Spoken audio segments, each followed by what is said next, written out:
Agora, vamos aí para a segunda fase. A segunda fase é: tem um horário melhor para dormir? Eu já até falei sobre isso, mas vamos lá, né? Vamos em frente. Agora que você descobriu como a natureza construiu o seu ciclo de sono, como deveria funcionar a noite do seu sono, e você descobriu aí o porquê que enchem tanto o seu saco que você tem que dormir 8 horas, né? Ninguém tinha te dito, eu te disse, te mostrei, te expliquei como é que funciona, ok? Será que é só cumprir as 8 horas? Ou tem um melhor horário aí para você dormir, para otimizar? Eu já falei isso no outro vídeo, mas vamos lá, né, fazer um vídeo só disso, ok?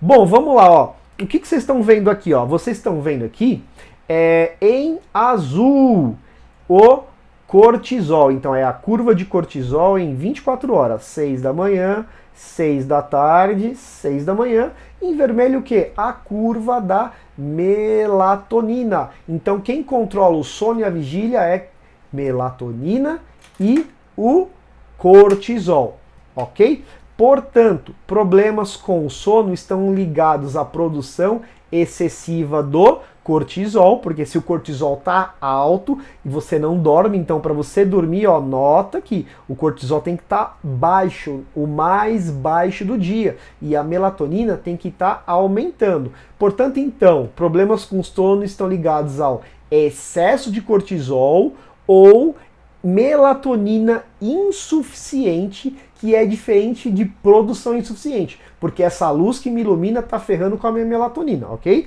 Então, cortisol, melatonina insuficiente, ok? E mais pra frente você vai entender essa diferença. Ou os dois ao mesmo tempo. Eu posso chegar aqui, tá com o cortisol alto, e por conta de tudo que eu estou fazendo aqui, a minha melatonina está baixa. Então, entenda, gente. Então pode ser cortisol alto que está prejudicando o seu sono, ou porque a melatonina está insuficiente. Não necessariamente porque você está produzindo ou não, mas sim por conta do ambiente, como essas luzes que estão me iluminando aqui, ok? Continuando aqui, ó. Veja que o cortisol e a melatonina, eles não se gostam, eles não se entendem, tá? Eu ia usar aqui uma zoeira de time, mas não vou usar não, né? Porque é melhor evitar, né? Então, assim, eles não se gostam. Quando um tá baixo, o outro aumenta. Quando o outro tá aqui, ó, alto, ele vai caindo, aí o outro começa a aparecer novamente aqui, beleza?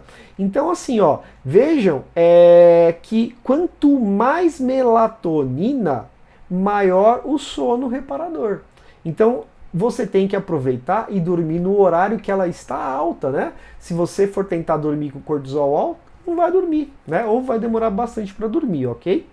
Quanto mais cortisol na hora de dormir, pior aí no que? Pior a qualidade do seu sono. Então, é na faixa verde, essa faixa aqui, ó, que responde a nossa pergunta. E aí, existe um melhor horário para dormir? Sim, existe. A partir das 10 da noite. Por quê? Porque a melatonina está aumentando e vai te dar aquela força para dormir, ok? Então, a partir das 10 da noite até as 6 da manhã, onde ela está descendo e o cortisol está subindo, ok? Então, dormiu a partir das 10 da noite, você já vai ter aí um efeito ótimo da melatonina. Dormiu até as 6 da manhã, quando o cortisol está aumentando, você vai ter a melhor janela de sono da sua vida, né? E assim, se largar a série, dá para fazer. E a sua vida vai ficar otimizada, beleza? Então este é o intervalo de ouro para ter o melhor que os hormônios podem oferecer para a sua saúde, ok? Beleza? Acho que foi bastante claro, né? Legal, ó. Então todos os hormônios importantes que um monte de gente injeta, joga para dentro, eles são liberados na janela onde a melatonina está alta. Então, ó, vamos lá, ó. O GH é liberado aonde, ó? Ele danado tá aqui, ó. Depois das 11 horas, quando a melatonina já está alta, ok? Depois, ó, o LH, que vai ser o que? Liberado aqui, ó, e na sequência vem o que? A testosterona. Então, tudo acontece entre 10 da noite e 6 da manhã, quando o cortisol está baixo, ok? Então aproveitem o intervalo de ouro, a janela dos milagres, beleza? 10 da noite até 6 da manhã, GH alto, hormônio que aumenta a testosterona alto e cortisol baixo, beleza? Bom, além disso, existe uma diferença muito importante e é bem provável que você não tenha grandes oportunidades para entender isso aqui, beleza? Então, assim, existe uma diferença entre tempo cronológico e tempo biológico, ok? Falando em termos biológicos, existem controvérsias, tá bom? Mas a informação existe. Ela é uma informação da neurociência e eles alegam que isso acontece por conta do ciclo do cortisol, ok? O sono pode ser potencializado e a neurociência explica. Cada hora dormida antes da meia-noite, por conta do cortisol super baixo e da melatonina alta, em termos biológicos, vale por 2 horas. O seu organismo vai superutilizar aquilo e o efeito de 1 hora de sono acaba valendo por 2, ok? Já a partir da meia-noite, cada hora dormida, a melatonina já vai estar de alta para baixa e o cortisol já vai aumentando. Então, em termos de horas cronologicamente, você vai dormir a hora. Se você dormir da meia-noite às 6, cronologicamente você dormiu 6. Mas biologicamente, por conta do cortisol já subindo e da melatonina já descendo, essa hora vale só por 20 minutos de sono.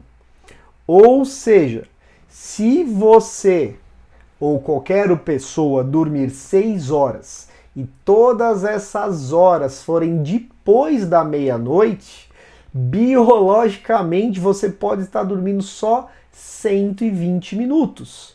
Então, tá aí a resposta novamente. Então eu reforço o porquê que você tem que começar a dormir mais cedo.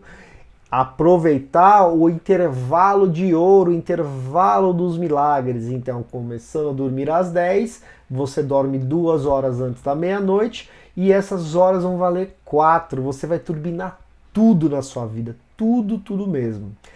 E Israel, mas que absurdo! Gente, não sou eu que estou dizendo isso, é a neurociência.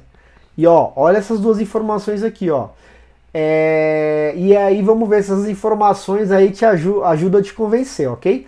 Pessoas que dormem entre 22 horas e 23 horas têm um risco menor de doença cardiovascular. Estudo.